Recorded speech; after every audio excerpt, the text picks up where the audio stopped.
August 19th, 1944, East Prussia. Inside a dimly lit headquarters, General Alfred Jodl studies the latest reports from the collapsing Western Front. The math seems clear. The Americans have raced hundreds of miles from the beaches of Normandy. Their tanks are advancing faster than their fuel can follow. No army, Jodl thinks, can outrun its own supply lines. Patton's Third Army will have to stop, within days, maybe hours. In his calculations, the numbers are absolute. An armored division burns 150,000 gallons of fuel every day. Patton is now 400 miles from his depots. The laws of physics will halt him. But 125 miles away, something extraordinary is already happening. Nearly 6,000 trucks are roaring eastward in endless convoys. Headlights on, engines never resting. Each truck hauling supplies, 12,500 tons of them every single day. It's called the Red Ball Express, and it's about to rewrite the rules of modern warfare. For years, the German army had mastered one thing: speed. Blitzkrieg, lightning war, was their creation, but even they had learned the hard way that you can't win without fuel. In Russia, it wasn't the Red Army that stopped them, it was logistics. Trucks broke down, horse-drawn wagons couldn't keep up, and supplies piled up hundreds of miles behind the front. Now, Jodl and every German general believed the Americans faced the same fate. Their tanks were too fast, their consumption too high, their supply lines too thin. By their calculations, Patton would run out of gas in 48 hours. The war would slow. Germany would breathe again. They were wrong. August 25th, 1944. In a requisitioned French chateau, Lieutenant Colonel Laurent Ayres stands before a room of skeptical officers. He lays out a plan that sounds insane. They'll turn French highways into one-way arteries of supply, trucks going east loaded, returning empty, 20 hours a day, non-stop. Every vehicle gets absolute priority. No stops except for fuel. Convoys depart every 5 minutes. If a truck slows below 25 miles per hour, it's pulled off the road. A single highway designed not for soldiers, but for fuel, ammunition, and food. The Red Ball Express. Within 36 hours, it's running. The first trucks rolled out of Cherbourg on August 26th. They're 2.5-ton GMCs, deuce and a halves. And behind the wheels are men the German army never expected. Of the 23,000 Red Ball drivers, 3 out of 4 are African American. In a segregated army, denied combat roles and basic rights back home, these men are about to power Patton's army and change history. They paint slogans on their trucks: Patton's Blood Bank, Detroit to Berlin, Hitler, here we come. They drive for 20 hours straight, sleep in their trucks, push through exhaustion, rain, and German air attacks. Every 5 minutes, another convoy rolls out, an unbroken line of trucks, day and night, for 82 days. From the hills above the main route, German scouts can't believe what they're seeing.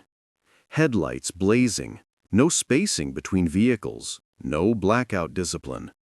One German report reads, "Continuous column, headlights visible for 20 kilometers, 1,000 vehicles per hour. The enemy no longer hides. They move as if we do not exist."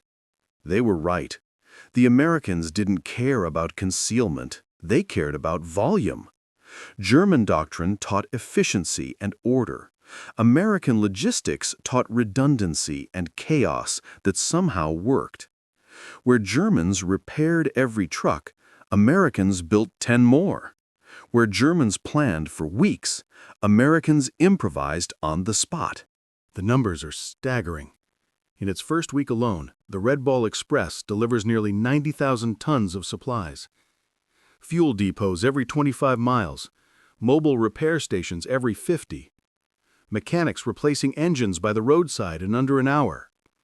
The operation consumes 300,000 gallons of gasoline a day just to keep itself running. And yet the fuel never runs out, thanks to another secret: Operation Pluto, underwater pipelines pumping gasoline from England to France. To the Germans, this isn't war, it's industrial overflow. They begin to realize the terrifying truth. They aren't fighting another army. They're fighting an entire civilization of factories, engineers, and truck drivers. German doctrine said no army could advance more than 30 miles a day without collapsing. Patton's army, fed by the Red Ball Express, advances 60. A single armored division moves twice as fast as German planners thought possible. General Guderian himself refuses to believe the reports. No armored force can advance 60 miles daily, he says. It's impossible. But it's happening. Every time German forces prepare a defense line, Patton is already past it. They're not just being outfought, they're being outsupplied. The Red Ball Express isn't without sacrifice.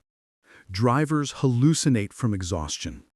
Some go 3 days without sleep. Over 300 die in accidents, trucks overturning, colliding, or burning from overheated engines. Yet morale stays high. These men know what they're proving, that Hitler's theories about race and even their own army's segregation are wrong. They keep driving. One German officer captured later said it simply: "We knew we had lost when we saw your supply system. You waste fuel, abandon vehicles, exhaust drivers, yet you succeed through sheer volume. We couldn't comprehend it." By September, the Red Ball Express is delivering more supplies than any logistics network in history. 412,000 tons in 82 days. It's not elegant, it's not efficient, but it works. And behind every statistic are 23,000 men who made it happen, mostly Black Americans driving at 35 miles per hour toward victory. Even Eisenhower visits the operation and admits these men are winning the war as surely as any infantry. 3 years later, the U.S. Army begins desegregation. The Red Ball Express had done more than fuel Patton. It helped fuel change at home. When the Germans finally surrender in 1945, many officers admit the same thing. "We were defeated by your trucks," says one. "Not your tanks, not your planes, your trucks." The Red Ball Express didn't just move supplies. It moved history. It showed that in modern warfare, logistics isn't support, it's strategy. And the drivers of the Red Ball Express proved that victory doesn't always belong to those at the front lines. Sometimes it belongs to those on the road behind them. Men who kept the engines running, the fuel flowing, and democracy moving forward at 35 miles an hour.